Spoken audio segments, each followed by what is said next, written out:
Hey girlies, today we're talking about emergency funds, what it is, how much you really need, and whether the term emergency fund needs a rebrand. It's such a concrete piece of advice among financial experts to save 3 to 6 months of emergency expenses. But should we all follow that prescriptive advice, or is there a little more nuance? Let's discuss. Welcome to the Finance Girlies, a podcast for millennial and Gen Z women who are curious about money but have never quite felt at home in traditional finance spaces. We're Emily Batdorf and Cassidy Horton, podcast hosts, longtime friends, and finance writers for brands like AOL and Yahoo Finance. Rather than giving you prescriptive advice, we talk about money the way friends actually do, with stories, questions, and a lot of figuring it out in real time. So before we get into numbers and strategies, let's talk about what an emergency fund actually is, because I feel like the term can be a little more intense than it needs to be. And also, if you're like me, you can find yourself totally up in your brain being like, does this actually constitute as an emergency or does it not? Like, is this worthy of being used or is this not? And so if you're also an overthinker like I am, hi, hello, let's discuss. I think when people hear the term emergency fund or just emergency, they might think of things like losing your job, having some like huge medical bill that came out of the blue, or like something catastrophic with your home or your car, like a really big deal. I do think an emergency fund can be used to cover those types of things, but I do think there's like a wider net of situations that could call for using your so-called emergency fund. Yeah, so it's less about emergencies and more about just life happening, because as diligently as you may budget, there's no way to predict every single expense that's coming your way. I also heard the advice years and years ago about emergency funds, or just like in terms of how to think of it, is that it's not this like trophy that you put up on a shelf and you're like, I have this thing and it's there and like I'm not allowed to touch it whatsoever. But it's more of like a fire extinguisher or like an axe behind glass or something. You know, it's like, don't be afraid to break the glass and like use the thing when you need to. That's kind of the point of it. So yeah, I like that reframe. Mm-hmm. I like thinking of it as like an emergency fund can take like these catastrophes in your life and turn them into just a mild annoyance instead of like being this big thing that like derails all of your other plans. Yeah, I kind of think that's like the biggest gift of having an emergency fund in terms of what it does for you, because there have been so many times in the past where I'm like, I don't know, like the first example that pops into my brain is like, I'm on vacation and this rental car that was supposed to cost $200, like something happened, I need a last minute reservation, now it's like $700. This isn't necessarily an emergency fund situation, maybe this is like more money from a travel fund, but I've thought this would probably feel like a little bit world ending in this moment. Like, what am I going to do? There's no way I can afford that, but because you have the money there, you're like, okay, like this is annoying and I would rather spend this money on something else, but like the money is there. And I feel like that kind of applies to all these other things too. Yes. Yeah. That's a good example. So speaking of examples, do you want to share some times you have dipped into your emergency fund? Most recently, I believe I've mentioned this on another episode, moved to Minneapolis last year, got set up with all of my like new primary care doctor and all of that stuff. Those appointments are covered, but like just like all the little extra things that I needed on top of what's covered as preventative care ended up costing me, originally was going to be $1,500. I ended up getting a 20% discount, brought the total price down to $1,200, but I did not. My medical bills category of my budget only ever has enough money to cover like my therapy and medication for that month. She is not built out in any capacity. So I was like, I know that these expenses will have to come from my emergency fund, but I also don't want to sacrifice like my long-term health because I short-term like don't want to pay for something, you know? So even though like, is it maybe just a teeny tiny bit predictable? Sure. Like, should I focus on building out medical bills, like kind of cushion in my budget? Sure, that would be the dream. But for now, I'm like, if I have this medical expense pop up that I didn't truly expect, like I'm perfectly okay with using my emergency fund to cover that thing. So that's been the most recent. And then also like last August, my cat had a UTI, ended up taking him to the emergency vet at like 2 a.m. And then I had to find another vet to take him to for a follow-up like 3 days later. So I forget how much that bill was, but I think he ended up costing me at least $600 or $700. Which seems to be like kind of par for the course when you take your pet to the vet these days. Yeah, but then also in the past, like a few years ago, my dad had a medical emergency and I like got a phone call and 30 minutes later was at the airport like heading to see him, and because of my emergency fund, I was like, I don't care how much this flight costs, like I'm hopping on this plane and going. Yeah. The last one that comes to mind is that truthfully lately, I do feel like because my freelance work has slowed down so much that I've been just ever so skimming just like a little teeny bit off the top of my emergency fund to help cover my monthly expenses, which I don't want to do long term. And I hope that that stops soon, but it feels good to like have that money there. Like I'm experiencing a season of slow work and I'm able to be okay with it and just see it more as an annoyance versus I don't have enough money to pay my bills. Like I don't know what I'm going to do. So I feel like my stress is like a fraction of what it would be because I do have this to fall back on a little bit. Yeah, totally. That's such a relief to be able to have. I was going to say something about what you said about medical bills. Just that we do try to save extra each month specifically for medical costs, but if we ever like don't have enough in that account for, whatever charge it is, just like you, like we totally would dip into our emergency fund, no questions asked, just because those are the kind of things that I feel like, again, you're not happy about how much it is costing, but you're not going to, like, ideally, like you're not gonna go without if you have the money to like make it happen. So I'm with you on that. My most recent dip into my emergency fund was a $900 vet bill after Clover broke a tooth. I think most of my emergency fund spending over the last 2.5 years has been on my dog, emergency vet things.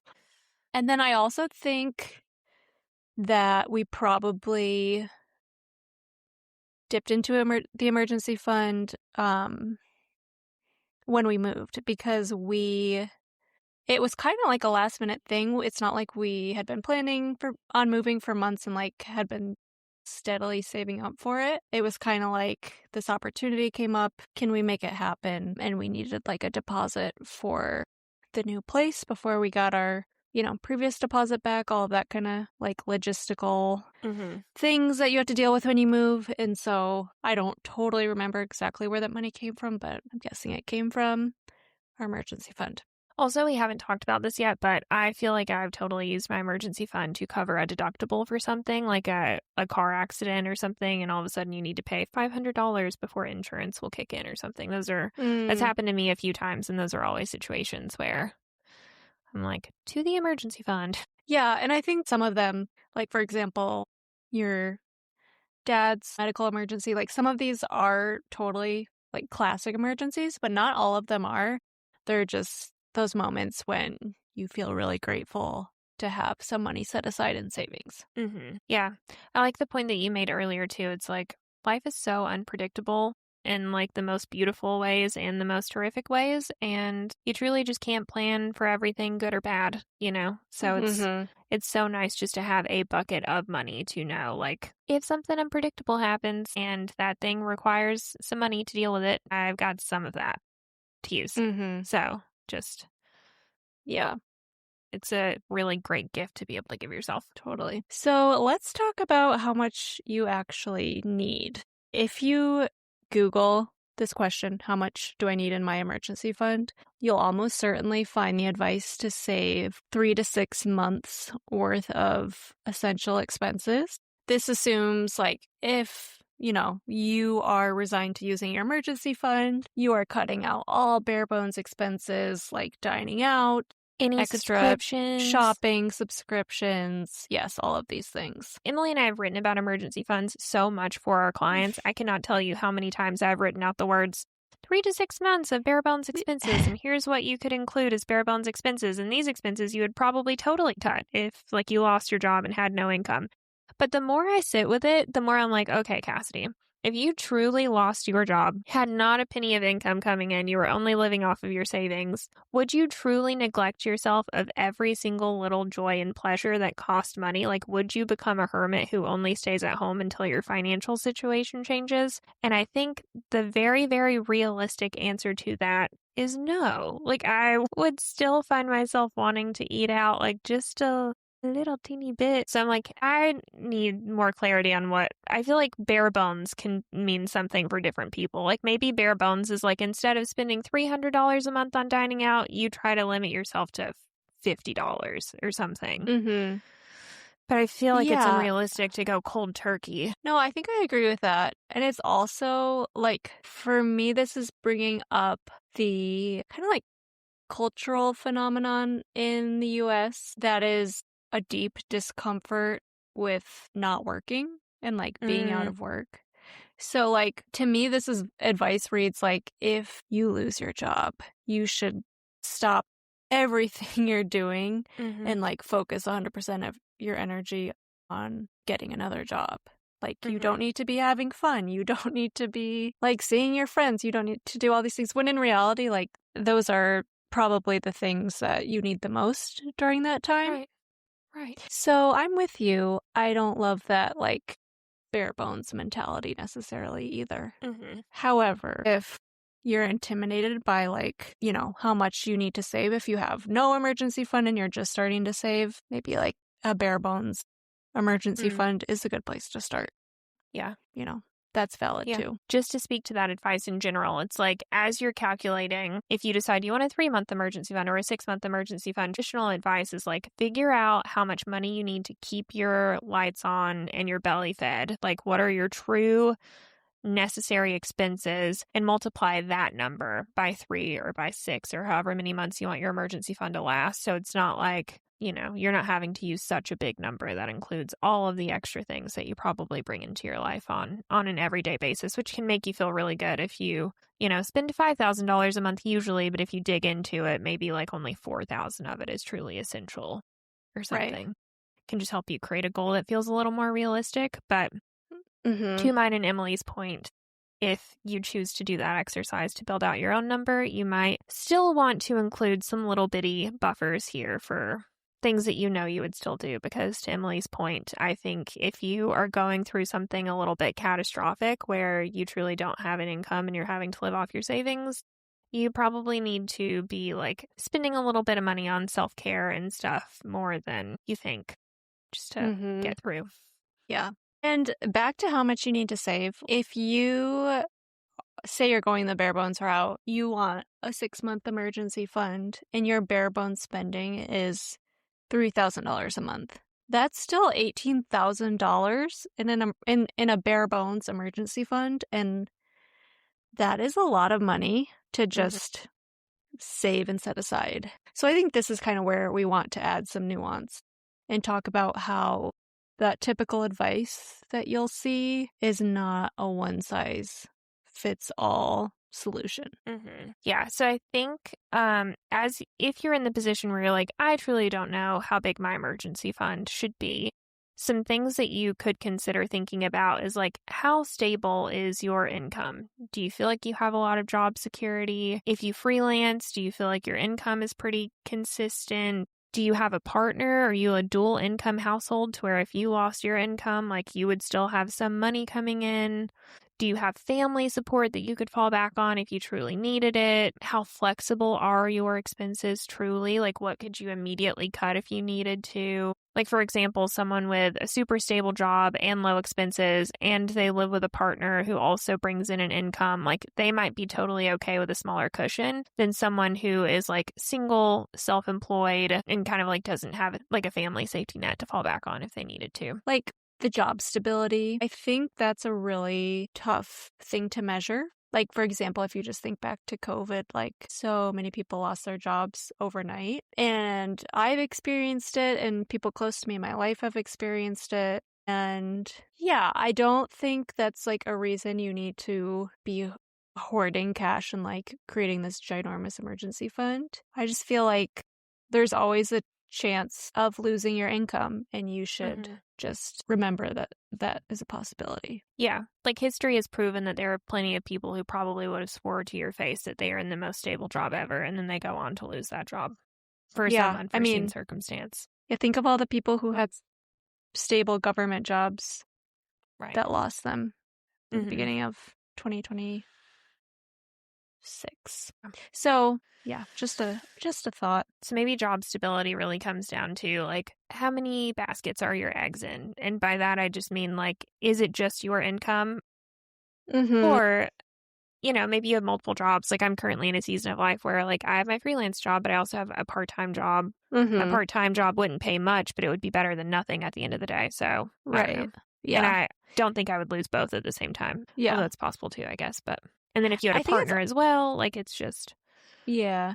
yeah. And I think it's also like, how quickly do you think you could get another job? Like, I know there are Yeah. some industries right now that, like, people are applying to hundreds of jobs and not hearing anything back. And obviously, there are other industries, jobs that are in much higher demand. So I think that's almost a factor worth considering as well. Mm-hmm. Yeah. But all that to say, I think when you're trying to figure out how much money to put in your emergency fund, or like at what point do you stop putting money in your emergency fund, I think the more helpful question is, what number would make me feel like I can sleep at night or breathe a little easier, rather than what does the internet tell me I should Mm-hmm. save. Do you want to walk us through how you kind of think about your number? Yeah, so honestly, when I first came across this concept and was building my own emergency fund, I was very attached to the 6 months of essential expenses rule. And I do feel like that served me at the time. I think partially because of that, I was able to navigate a season of multiple months of unemployment in the wake of COVID without too much financial stress, which I think is I'm really grateful that I wasn't financially stressed on top of all the other stress that was going on at that time. And that was 6 years ago, which is wild. Now actually a lot. I'm a lot looser with my emergency fund than I used to be. And that's for a few reasons. One is I think I have more confidence in my ability to be okay. I feel You like have I've just proof. had Yeah. yeah, exactly. I have proof that things will work out and I'll figure them out. Mm-hmm. So that's one. I think is just a mental, I've relaxed a little bit. That's really beautiful. Yeah. But then the more tangible reasons or things I'm thinking about are one, I'm married, so we have 2 incomes in our household. 2, our expenses are pretty flexible. We rent, for example, we don't own a house and have a mortgage. I freelance, so I'm not worried about losing all of my income at once, even if things do kind of fluctuate. And now that I've been, running my own business for several years, I've built up a buffer there that we could also fall back on. We also don't have any dependents aside from our dog. We have really good credit, so if we needed to borrow money, that would be an option. We also have been saving for other things over the years, so we have these different savings buckets to pull from if we really needed to, saving Mm-hmm. for a house, a new car, vacations. And then truly, I think a part of this is the peace of mind that we have parents and family who would help if we really needed it. Mm-hmm. Obviously that's such a privilege. However, all that said, we are kind of starting to think about buying a house in the near future. And I think I'll think about an emergency fund really differently when that day comes. I think I will kind of revert back to wanting a bigger emergency fund to be able to sleep at night. That makes sense. Yeah. What about you? How have you thought about your emergency fund over the years? Okay. Let me just kind of take you through my journey of how I've built my emergency fund over the years. So I started building my emergency fund probably in grad school. And at this point in my life, really my only exposure to personal finance was Dave Ramsey. And his advice is to build $1,000 starter emergency fund, pay off high interest debt, or all your debt, I guess, essentially. And then beef up your emergency fund after that to do 3 or 6 months of expenses. Early to mid 20s, Cassidy started off with just $1,000. And honestly, whenever you have $1,000 when you're starting from nothing, I was like, the $1,000 gave me so much peace of mind, just knowing that like there is something there. Also, I was a college kid. Like my expenses were so low. My rent was super cheap. $1,000 was enough to cover my rent and then some, so it felt okay. And then started to beef it up over the years. And I think that this number was a little bit mathematical, but truthfully, like $30,000 just felt like a nice round number to have in an emergency fund. I was living in Seattle where my rent was like almost $3,000 a month, like living expenses. I think the math did work out to where $30,000 was like a 6-ish month emergency fund or something.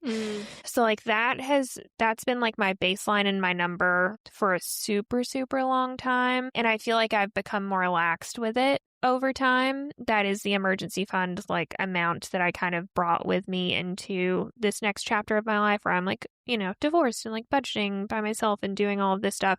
But now I'm at a point where I constantly find myself reflecting on like, do I actually need this much? Especially when I'm in a season where like life feels really slow. And so that's why I've allowed myself permission to like skim a little bit off the top. Like it's okay if it's smaller. So I do think I've officially decided to like knock it back to $25,000 and see if that feels good.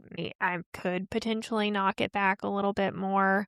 We'll see. But I think similar to you, like I'm not an a dual income household, so I don't have that piece of it. But because we freelance and we have multiple clients, like history has proven over the past 7 or so years that I've never been in a season where I've lost 100% of my freelance clients at once. And so just based on that proof, I'm like, I will still have some money coming in. I also now have like a part-time job where I work 10 or 15 hours a week. Like that is a little bit of money too. So I have that to fall back on. I also think similar to you, there's just been enough evidence in my life that like your work can feel so slow right now and then all of a sudden just like take off at lightning speed.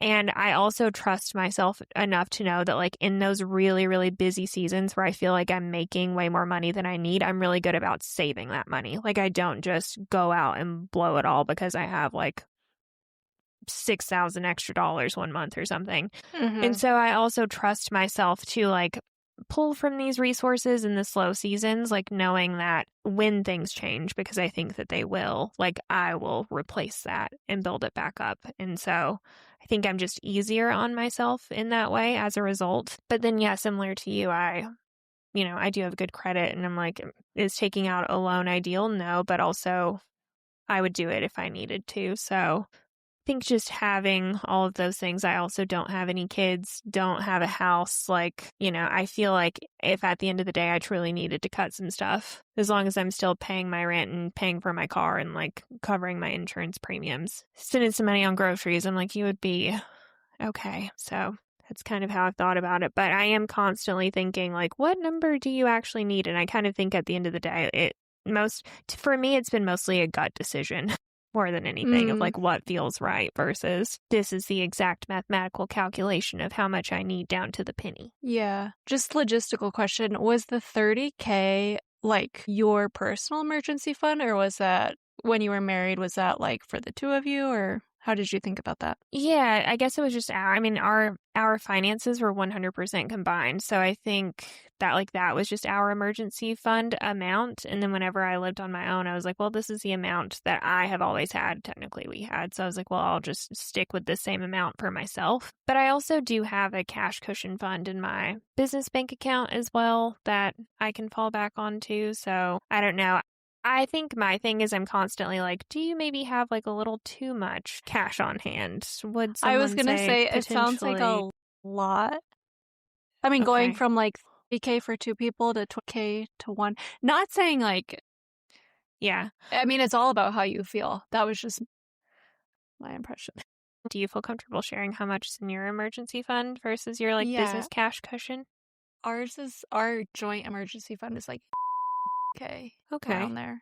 And like as our rent has gone up, we haven't like adjusted that. Mm. But I think I feel okay with it because we've built out all of these other savings categories Mm-hmm. to like bigger amounts that like if we need it, like if we had to push one of those goals aside, we would just use that money. Yeah. So It's I like you feel have like your down payment money, so it's fine. Yeah. cumulatively, we have, I feel like, more than enough Hmm. that I feel fine. Like, we've talked about, like, do we need to increase our emergency savings? And it just hasn't felt like, I don't want to jinx anything, but it hasn't Yeah. felt like we've needed to. Like, we're comfortable with it. Okay. Yeah, maybe I need to go back and revisit mine. I feel like the opposite is true, where I was like, well, this is my baseline, so I'll just continue this without being like, is this actually Whatever, what you need? whatever makes you sleep at night, really. I don't know. But then on top of a business cash cushion. Right. Which that I think is like $17,000. You're fine. I'm just a girl who's living on her own for the very first I time and she's know. scared. See, that makes sense. I don't know how I would feel if it was just me. So that's totally fair. Well, in better news, I have been actually using the money, so the amount is getting smaller. Like, my cash cushion was originally like 20-something thousand dollars in my business fund, and now I'm like, well, you actually don't have enough to pay yourself this month, so we're just going to pretend like that cushion's a little bit smaller. That's what it's there for. So it's doing its job. Thank you. This is like a helpful reframe. Good. So I'll continue It's skimming just, off of it until it gets down to a nice normal amount, yeah, or whatever my normal income means to really you. increases. This is why we talk about this stuff. I know. I was also going to say part of what I think switched my thinking on this a little bit is listening to some Money with Katie episode where she mentioned how little of an emergency fund she has.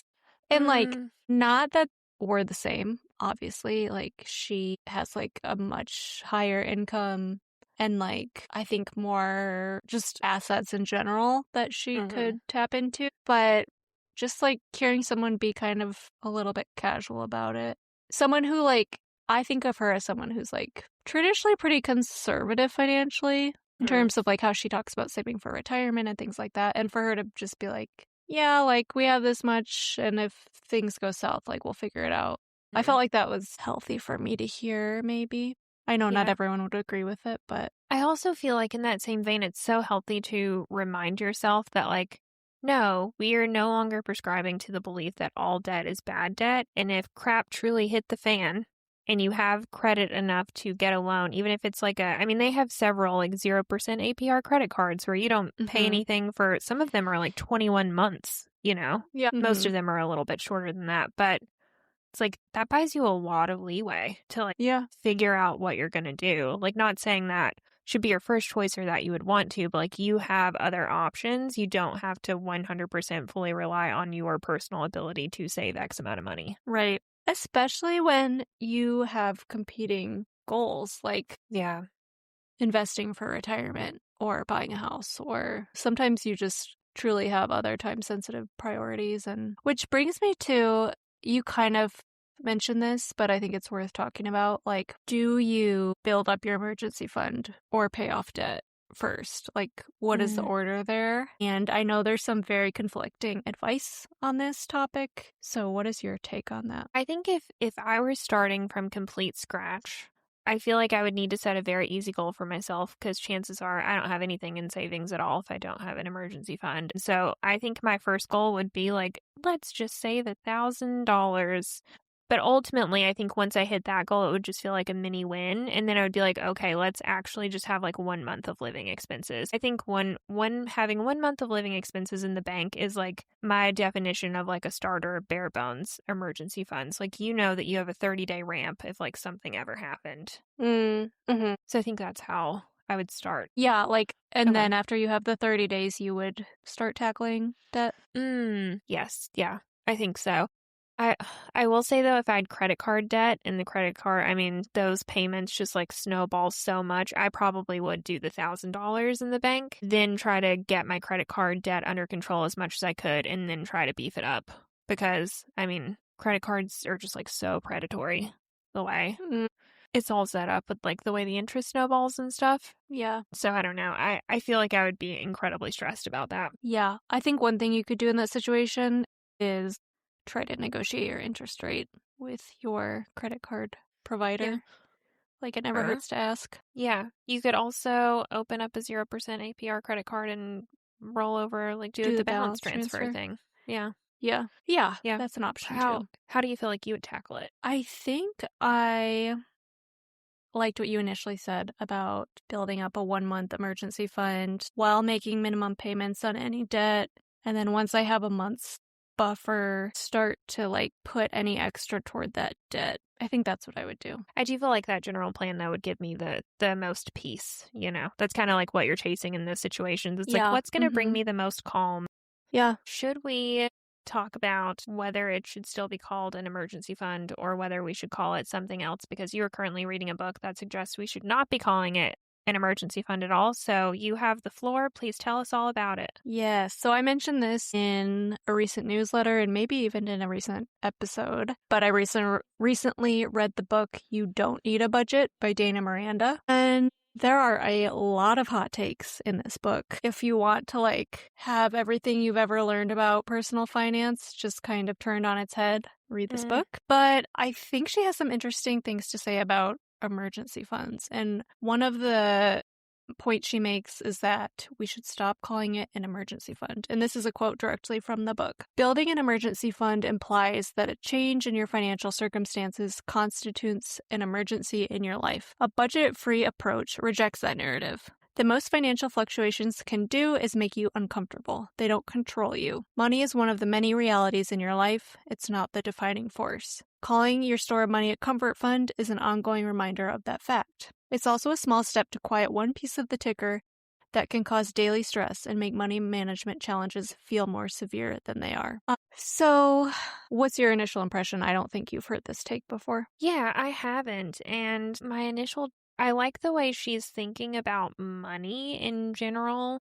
I like this store of money phrase. Like you kind of have this warehouse of money that you can fall back on, and that should bring you comfort. Yeah, one of the like ongoing themes of the book that she talks about is like, how, I mean, if you can't tell by the title of the book, she is very against what we call budget culture. And part of the reason is because she thinks that it is like perpetuating the stress and constant thinking you have to do around money. And she kind of argues that like financial freedom is being free from like thinking about money all of the time and like weighing all of your decisions against how much they're going to cost and all of these things. So I kind of like how she's reframing it as like, you don't need to call this store of money an emergency fund because that's another just like red flag that's like setting off these sirens in your brain. Instead, thinking about a comfort fund like almost lowers the stakes a little bit. Like, this is here for you if you need it. It's not a big deal. Like, Yeah. you know? So I kind of like that reframe in that sense of it like making money feel less stressful. Yeah, I do think the branding and reframing of some of these terms is so, so important, even just to your point, like how your body responds to it. And I do think by calling it an emergency fund, it's like if you want to associate a word with a color, I'm like, that's screaming red. Yeah. You know, but comfort fund, I'm like, ooh, calm. Yeah. The other thing that she says that I really like is that your finances change all the time, and that's a part of life. That's not necessarily an emergency. And like, for instance, we've had Jillian Johns-Root on the show before who talks about mini retirements. And like, if you take a mini retirement, you're probably not earning money for, 3 months, 6 months, a year. And maybe that's because you took a leave from your job, or maybe that's because you lost your job. And like, that doesn't have to be an emergency, especially with how we think about work and how it's like such a part of our identities. Not working isn't always an emergency. Yeah, I know. And also, like you and I both use the app You Need a Budget. We both prescribe to zero-based budgeting, which is where you're giving literally every single dollar a job. And if those jobs don't pan out in that month, you're like rearranging your dollars and trying to figure out how to still make everything work. And I do often wonder if it just is a bit too rigid, and I think even if you try to be intentional about like, I'm only going to have these like broader categories, so I feel like I have more room to cover the unpredictableness of life and stuff like that. It's like, are we just adding a lot of stress to ourselves by being like, I allocated this much money to this one specific thing, and if I end up needing more money in this thing that's over here, like, I'm stressed about it, and I've got to like figure out how to, Like, I I did it kind of, wrong. yeah, I kind of get her. I get the author's point of like maybe to an extent, this just is causing a little more stress than it needs to. Mhm. And that also Yeah. seasons change and maybe you pull from your stuff more one Yeah. month, and that's okay. Y yeah, I think you're a perfect example of that over the last 6 or 8 months or however long. But, yeah, I totally recommend the book if you, like, want to think of things like your emergency fund and your budget in potentially healthier ways.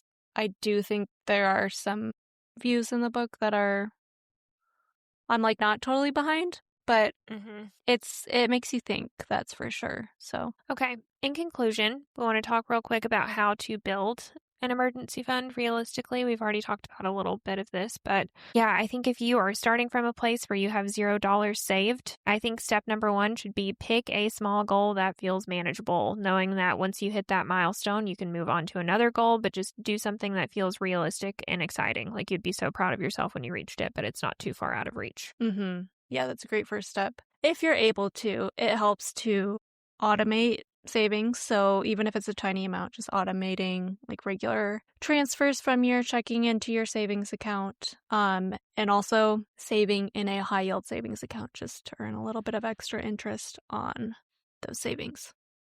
Yes, highly, highly, highly recommend keeping your comfort fund or emergency fund in a high yield savings account with a high annual percentage yield and preferably no fees. I use Ally Bank, just going to plug that out. They're not a sponsor, but I've used them for well over a decade. Truly love them.